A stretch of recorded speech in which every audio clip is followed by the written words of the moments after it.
एक छोटे से कस्बे में चिंटू और उसका परिवार रहता था। चिंटू पढ़ाई और खेलकूद दोनों में माहिर था। एक दिन चिंटू के मन में ख्याल आता है, अगर मैं इन तारों को गिनूं तो मुझे पता चल जाएगा कि आसमान में कितने सारे तारे हैं। चिंटू की माँ उसे ढूंढते हुए आती है। अरे बेटा चिंटू, यहाँ पर क्या कर रहे हो? चलो घर चलो। मुझे लगा तुम अभी भी खेलकूद में व्यस्त हो। चिंटू अपनी माँ के साथ घर चला जाता है।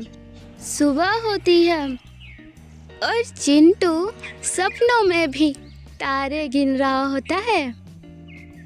तभी चिंटू को जगाने उसकी माँ शोभा आती है और चिंटू को कहती है, अरे चिंटू बेटा उठ जाओ, सुबह हो गई है, जल्दी से नहा लो। वैसे भी काफ़ी देर हो गई है और स्कूल के लिए तैयार हो जाओ, नहीं तो काफ़ी देर हो जाएगी। अरे मम्मी, आपने मुझे अभी क्यों जगाया?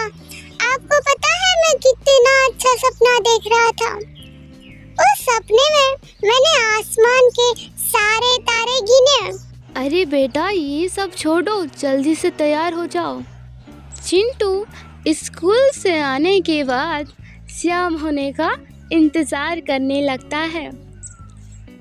चिंटू वापस तारों की गिनती करने लगता है। शोभा चिंटू को ढूंढते हुए आती है। चिंटू बेटा, तुम यहाँ पर क्या कर रहे हो? तुम्हें कितनी बार कहा है शाम होते ही तुरंत घर लौट जाया करो, पर तुम तब भी मेरी बात को नहीं मानते हो। शोभा अपने बेटे चिंटू को समझाती है। चिंटू अपनी माँ से कहता है, माँ, मैं यहाँ पे तारे गिन रहा था।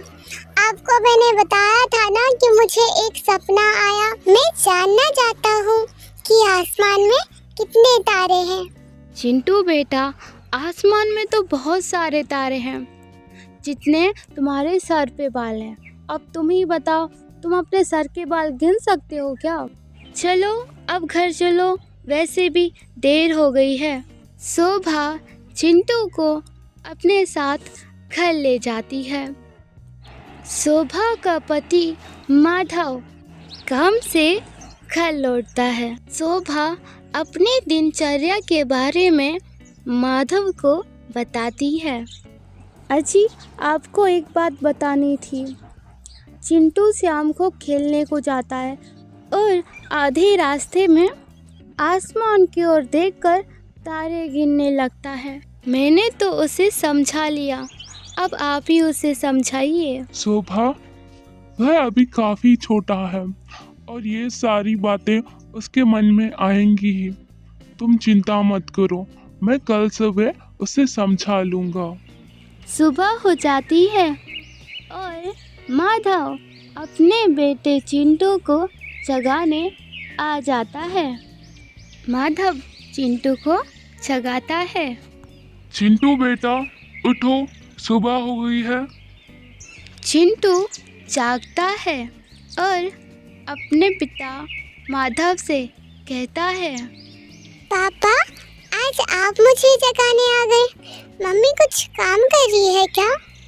बेटा, तुम्हारी माँ घर का कुछ काम कर रही है और वैसे भी आज मुझे काम पे देर से निकलना है, तो सोचा तुम्हें जगा देता हूँ। माधव चिंटू को कल के बारे में पूछता है। चिंटू बेटा, तुम्हारी माँ कह रही थी तुम घर समय पे नहीं पहुँचे और तुम्हारी माँ परेशान हो गई। अपनी माँ को सारी बातें बता दिया करो कि देर हो जाएगी, ताकि तुम्हारी माँ तुम्हें लेने आ सके। अब से इस बात का तुम ध्यान रखोगी, ठीक है? और मुझे पता चला है कि तुम तारों की गिनती पता कर रहे हो कि आसमान में कितने तारे हैं।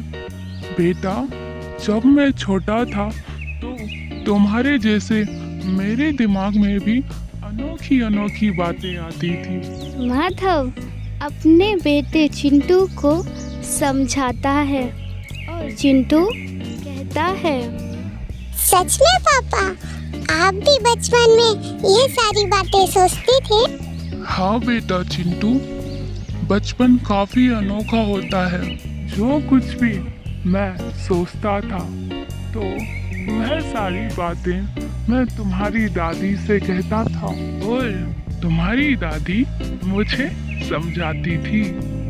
पापा, अब से मैं भी सारी बातें माँ से कहूँगा।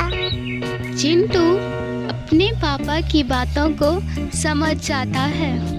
बचपन काफ़ी अनोखा होता है और बचपन में बहुत सारी अनोखी बातें दिमाग में आती हैं।